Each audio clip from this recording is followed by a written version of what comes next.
जहां एक तरफ बलूचिस्तान में क्या चीनी सेना उतरी हुई है और ये चीनी सेना पाकिस्तान के समर्थन में उतरी है। जानेंगे क्या चल रहा है बलूचिस्तान में, कौन सा कांड कर रहा है चीन। तो वहीं दूसरी तरफ क्या भारत को भी यहाँ उतारनी चाहिए सेना। भारत ने अब बड़ा झटका दिया है चीनी कंपनियों को और करीब 10,000 चीनी कंपनियां भागने के फिराक में हैं। बिलियंस ऑफ डॉलर का नुकसान हो रहा है या फिर भारत को होने वाला है बड़ा फायदा। जानेंगे क्या चल रहा है जियोपॉलिटिक्स में। आइए जानते हैं इन खबरों को विस्तार से। भारत सरकार ने जैसे जैसे चीनी कंपनियों की चोरी पकड़नी शुरू की और चोरी पकड़ने के साथ साथ उन पर फाइन लगाना शुरू किया, वैसे वैसे चीनी कंपनियां बौखलासी गई हैं। भारत ने लगातार अब चीनी कंपनियों का पीछा करना शुरू कर दिया है क्योंकि बड़े बड़े घोटाले निकल कर सामने आ रहे हैं। चाहे वो वीवो इंडिया हो, चाहे वो शाओमी हो, सबको ये देखा जा रहा है कि किस तरीके से ये भारत के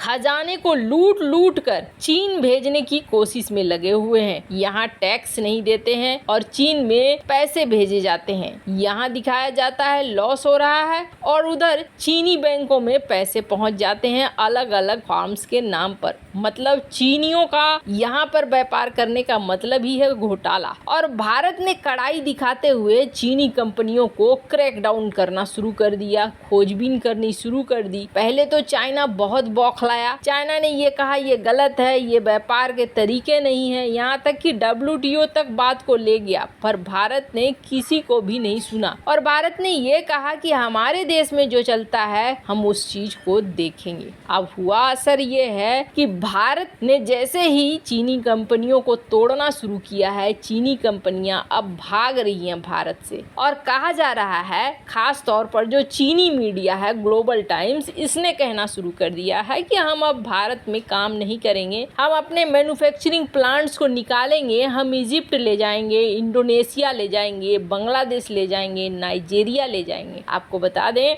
ग्लोबल टाइम्स ने अब ये कहना शुरू किया है कि ओप्पो $20 मिलियन की फैक्ट्री लगा रही है इजिप्ट में। इसके अलावे हम और भी दूसरी जगह पे लगा रहे हैं। हम मिस्र में पहुंचेंगे, हम वहां पर नौकरियां क्रिएट करेंगे, लेकिन हम भारत में अब काम नहीं करेंगे। वैसे आपको बता दें भारतीय सरकार ने ओप्पो, वीवो इंडिया और शाओमी इन तीनों पर लगाया है जबरदस्त जुर्माना। वैसे इसके अलावे 300 चाइनीज एप्लीकेशन को भी बंद किया गया है। तो आप सोचेंगे अगर ये चीनी कंपनियां निकल गई तब तो भारत से व्यापार भी चला जाएगा, बहुत सारा रोजगार भी चला जाएगा। तो बिल्कुल जाएगा, लेकिन भारत की सुरक्षा ज्यादा महत्वपूर्ण है। इसके अलावे जहां एक तरफ ये निकल रहा है तो दूसरी तरफ वेदांता, फॉक्सकॉन जैसी कंपनियों का आपस में डील हो रहा है।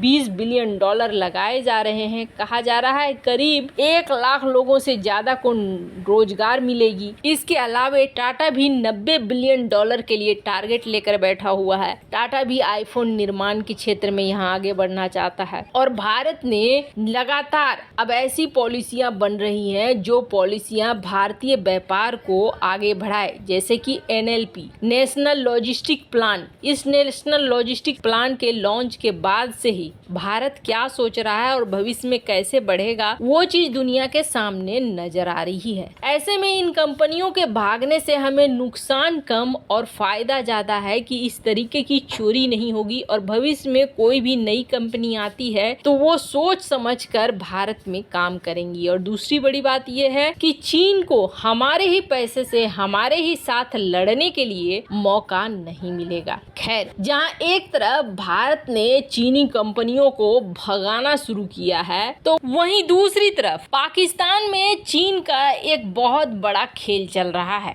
बलूचिस्तान में लगातार स्थितियां खराब हो रही हैं और जैसे जैसे ये स्थितियां खराब हो रही हैं वैसे वैसे दिख रहा है कि पाकिस्तानी सेना कमजोर पड़ती जा रही है। पाकिस्तानी सेना पर लगातार हमले बढ़ रहे हैं। कई ऐसे मामले हो रहे हैं जिसको पाकिस्तानी सेना दबा दे रही है। एक दिन के बाद एक दिन विस्फोट होना लगभग जैसा लगता है तय ही है। क्वेटा में और भी कई जगहों पर लगातार विस्फोट हो रहे हैं। पाकिस्तानी सेना को निशाने पर लिया जा रहा है। वहीं पाकिस्तान पाकिस्तानी सेना भी बलूचिस्तान के खिलाफ, बलूचिस्तान के लोगों के खिलाफ एक आंदोलन सा, एक मिशन सा चला रही है। और इस मिशन में पकड़ा जा रहा है कथित तौर पर बलूच विद्रोहियों को, और पकड़ पकड़ के इन्हें गायब कर दिया जा रहा है। गायब करने के बाद ये वापस नहीं आ रहे हैं, और वापस नहीं आने का सीधा मतलब है कि बलूचिस्तान के इन लोगों को ऊपर का रास्ता दिखा दिया जा रहा है। पर बलूच विद्रोहियों के सामने पाकिस्तानी सेना टिक नहीं पा रही है, और अब तो बलूच विद्रोहियों के अंदर गुस्सा और भी ज्यादा बढ़ गया है। गुस्सा इसलिए बढ़ गया है क्योंकि ये बलूच विद्रोही साफ साफ देख रहे हैं कि पीओके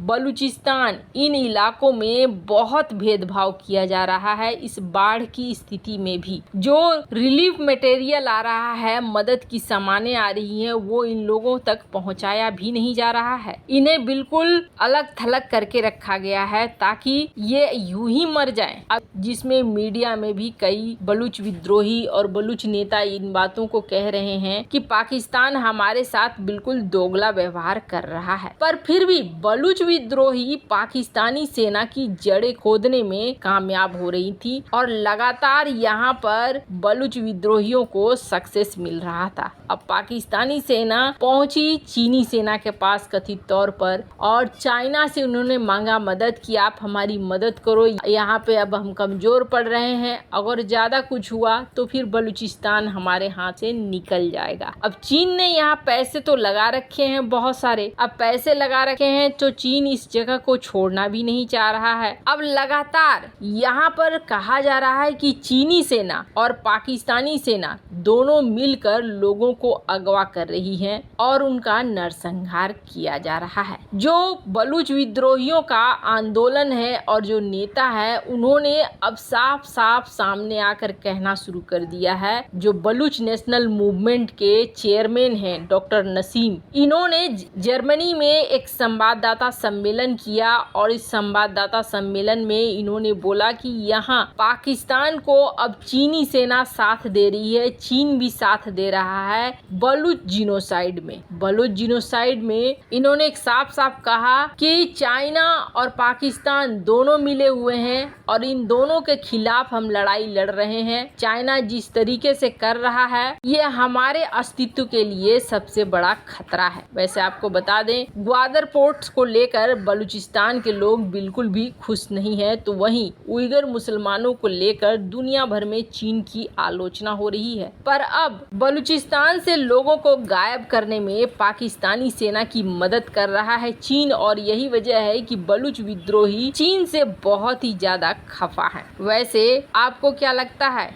क्या बलूचिस्तान जिस तरीके से भारत से मदद मांगता रहता है, क्या भारत को बलूचिस्तान की मदद करनी चाहिए? अभी हाल फिलहाल में बलूचिस्तान की जो प्रधानमंत्री हैं, उन्होंने भी भारत से मदद मांगी थी। कमेंट कर अपनी राय जरूर बताएं। जल्द मिलते हैं अगले वीडियो में नई खबर के साथ।